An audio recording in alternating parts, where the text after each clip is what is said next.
Salam alaikum. Alaykoum salam. En fait, je t'appelle, c'est par rapport à ces histoires de famille. En fait, j'ai grandi qu'avec ma mère. J'ai pas connu mon père. Et en fait, il m'a pas reconnu à la naissance. D'accord. Et j'avais envie qu'il le fasse. J'ai des contacts, pas avec lui directement, mais avec mes demi-frères du côté de mon père. Et je sais pas si c'est une bonne idée d'aller le contacter pour lui demander ça. Alors, pour le coup, tu as un lien avec ton père, tu sais qui il est, il sait qui tu es. Oui, mais on n'a pas de lien direct, on se parle pas, on n'a aucun contact. Pourquoi vous avez aucun contact? C'est par choix? C'est toi ou lui? Il a jamais pris contact avec moi, donc moi j'ai grandi comme ça. J'ai pas manqué de quelque chose, quoi. Et toi aujourd'hui, tu souhaites prendre contact avec lui? En vrai, c'est plus par rapport au fait de me dire que je porte le nom de mon père et que je suis le fils de quelqu'un et que voilà, quand on peut me dire c'est qui ton père, je dis c'est cette personne-là. Mais on va dire que la démarche de le contacter pour ça, ça pourra amener le contact tout court, quoi. Mais je sais pas si c'est bien directement de le contacter pour lui dire je veux que tu me reconnaisses, ou le contacter d'abord pour reprendre les liens et ensuite par la suite. Moi pour le coup je trouve que tu es dans ton droit si tu souhaites être reconnu. Moi personnellement t'as vu, j'ai toujours conseillé les filles que ce soit bon gré mal gré, l'homme doit reconnaître l'enfant. Ça veut dire que si tu souhaites pas me reconnaître parce que tu dois me reconnaître, genre gentiment, tranquillement, je t'obligerai à le faire par la loi. Ok. Moi, perso, c'est mon mindset. Tu vois, c'est ma manière de penser parce que je me dis, ta mère, elle n'était pas seule pour faire l'enfant. Hein, t'es pas l'Immaculée Conception. Donc voilà. Donc ils étaient deux dans leur bêtise. Maintenant, tu es là et il faut en assumer. Tu vois, il faut assumer les conséquences et cette conséquence, maintenant, la Mabalik, elle parle, les grandes, elle réfléchit. Tu vois. Ouais. Donc, et je comprends que tu aies besoin de reconnaissance et je comprends que tu aies besoin de dire, voilà, qui est ton père. Le plus simple, c'est de passer directement par la personne, donc aller voir ton père et lui dire ce que tu souhaites. Et s'il ne souhaite pas le faire, renseigne-toi auprès d'avocats. Comment faire pour que cette personne me reconnaisse?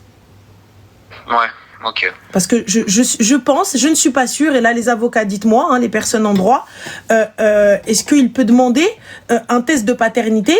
Parce que je sais qu'on peut le faire quand un parent peut le faire pour son enfant quand il est petit, et donc obliger le géniteur à reconnaître. Mais est-ce que lui, là, aujourd'hui, il peut le faire et obliger cette personne à le reconnaître? Oui? Ok. D'accord, écoute. Ouais, voilà. Je m'étais un peu renseigné, il disait que en gros, c'est jusqu'à 28 ans que tu peux demander. Après, s'il le veut de lui-même, ça se fait simplement à la mairie. Oui. Et que par contre, s'il veut pas, là, du coup... on peut engager des procédures et il y aura un test de paternité, je crois. Alors go. Moi je te conseille de le faire si c'est ce que tu souhaites et c'est ce que tu veux, alors vas-y. Ouais, mais en gros, vu que je lui ai jamais vraiment parlé, est-ce que genre arriver comme ça, comme une fleur, en mode je veux ça. Est-ce qu'il subvenait à tes besoins? Non, aucun. C'est vraiment comme un inconnu. Honnêtement, c'est la moindre des choses. Très sincèrement, je pense que tu devrais prendre contact avec lui, lui expliquer qui tu es, du coup, merci, lui expliquer qui tu es et ce que tu souhaites aujourd'hui, et tout en sachant que comme il n'a jamais donné 1 euro, que tu lui en demanderas pas d'autres, mais que c'est la moindre des choses. Ouais. Tu vois, tu m'as rien donné. Ouais, je vois. Donne-moi au moins ton nom, quoi. Ce qui me revient de droit. Donc je vois ce que tu veux dire. Pour moi, c'est la moindre des choses. Tu vois. Après, discute avec lui parce que qui te dit que ça va pas super bien se passer? Parce que j'avais des contacts avec certains de mes demi-frères, demi-sœurs, ça s'est pas trop bien passé. Ouais, des fois, tu sais, les frères et sœurs, c'est des trous du cul. Ouais. Très sincèrement, au début, mais ça se passe bien, ça se passe pas bien. T'as vu, moi, je viens, telle une fleur. Les gars, soit vous êtes d'accord, soit vous êtes pas d'accord. Dans tous les cas, on a le même sang et en plus de ça, je vais porter vos blazes. On fait quoi maintenant? Non. Ouais, vas-y avec assurance. Hein. T'as autant de droits qu'eux. Hein. Ok. Il avait qu'à ranger sa braguette s'il voulait pas de gosse. Ah ouais. Moi j'arriverai en mode surprise. Salut les gars. C'est moi. Tu vois? Et encore, t'as l'air gentil, parce que moi, je suis la peste en personne. Ouais, c'est juste qu'en fait, enfin, je pense que je repousse ça parce que j'ai peur que ça se passe super mal. Dans ma tête, je sais pas, je préfère être sans réponse que me dire ça va mal se passer, peut-être. Franchement, regarde, tu sais, ne pense à rien parce que tu peux pas... Ça peut bien se passer comme ça peut mal se passer. Honnêtement, dans tous les cas, sache une chose, c'est ton droit. Dans tous les cas, qu'il soit OK ou non, il va te reconnaître. Ouais. Donc, bon gré, mal gré, tu vas me reconnaître. Dans le plus grand des calmes, il est OK, il est pas OK, fin. C'est tout. Fallait pas pas fréquenter les gars. C'est tout. Donc, n'hésite pas. Et ne te dis pas que tu as moins de droits qu'eux. Donc, tu as moins ta place qu'eux. Ok. Tu vois, tu as droit tout autant qu'eux. Moi, aujourd'hui, je viens pas vous réclamer de la thune, je viens pas vous réclamer d'argent, il est trop tard de toute façon. Et quand bien même tu veux que j'en fasse quoi? Parce que ce dont on avait besoin, parce que moi, j'ai pas eu le souci de reconnaissance, mais j'ai pas eu le père.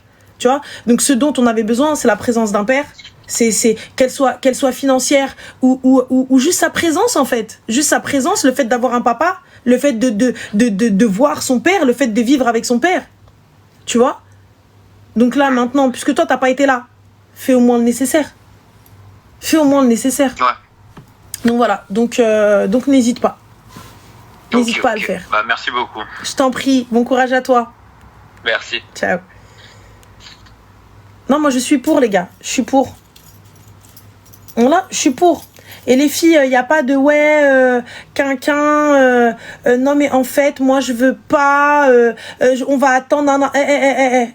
Traîne ses ancêtres en justice. C'est tout. Fin. Quand bien même ça n'a été juste ça n'est qu'un géniteur. Vous avez fait des gosses, fallait ranger vos braguettes. C'est tout. Vous avez fait des enfants, faut assumer maintenant. J'entends qu'en islam, cet enfant-là n'aura pas de... Si toutefois il est musulman, j'entends qu'en islam, il n'aura pas de droit à l'héritage, etc. Et tout. Et moi, ton héritage, j'en ai rien à foutre de ton héritage. Moi, j'avais besoin de toi quand t'étais en vie. J'avais besoin de toi quand t'étais là, en fait. J'avais besoin de toi quand j'avais besoin de la présence d'un père. J'ai pas besoin de ton argent. Tu veux que j'en fasse quoi à ta mort? Combien? Tu vas me donner combien? Allez, 10K, 20K, et après? Et après? Ça va rattraper le temps perdu? Ça va rattraper toutes ces années passées? Ça va rattraper toutes ces pensions qui n'ont pas été données? Ça va rattraper quoi? Rien du tout. Il y en a, ils te disent, ouais, mais non, mais vas-y, l'héritage. Quel héritage? De quoi? Ça va rattraper quoi? Yallah. Donc, on a Chanel et tout qui te dit qu'Allah ne te pardonne pas. Bah, personnellement, moi, je ne pardonne pas. Tu vois? Parce que moi, j'ai été dans cette situation. C'est pas 80 balles, tu vois, qui vont élever des enfants. Moi, j'ai été dans cette situation, donc je le comprends. Tu vois? T'as hérité, toi, j'en veux pas. Oui, on a un héritage. Mais j'ai pas été le chercher, très sincèrement. Qu'est-ce que tu veux que j'en fasse, moi, de ton héritage? Qu'est-ce que tu veux que je foute de ton argent? Tu me l'as pas donné de ton vivant. Qu'est-ce que tu veux que je foute de ta thune, maintenant? De l'argent, si j'en veux, je vais en faire. Merci. Et là, après quoi? Je vais aller me battre avec des inconnus qui sont censés être mes demi-frères et sœurs? Je vais aller me battre, avocat, ruina, etc. Mais sachez une chose, tu me le donnes pas. Mais tu vas me le donner, Andrapé. Tu vas me le donner, Andrapé. Je vais pas me battre sur terre. C'est simple, tu dois me le donner. Tu ne veux pas me le donner, grand bien te fasse. Tu devras me le donner, Andrapé. C'est tout. Moi, je viens, c'est quelque chose qui me revient de droit. Ça s'appelle du vol. Tu me le donnes pas, tu devras répondre de ces actes-là devant Rabbi. Fin, moi ça me va. Moi je me contente de ça. C'est tout. Je me contente de savoir que il y a une note quelque part. Ça me va. Moi je me suis pas battue ni quoi que ce soit. Hein. T'as vu genre non, hein, j'avais besoin du papier, ils ont pas voulu me le donner, j'ai été le chercher. Fin de l'histoire, c'est tout. Comme dirait ma mère, s'arrête là madame. C'est tout. Non, l'appel, c'est pas payant, ma chérie, on te l'a dit 600 fois. Non, mais tu vas aller te battre et tout, et ruina, et une dette quelque part, une dette chez le Très-Haut. Et la pire des dettes, manger le haq d'un itim. Manger le haq, manger le wirt d'un itim. Si vous savez le nombre de personnes qui vont se retrouver en Jahannam al-Kahla parce qu'ils n'ont pas donné l'argent, l'héritage aux enfants de leurs frères, de leurs sœurs, ou là leurs propres gosses, etc. Ouh là là là là, ouh ya, birthday. Tu vas te retrouver dans la prison. Mais dans la prison de Jahannam al-Kahla.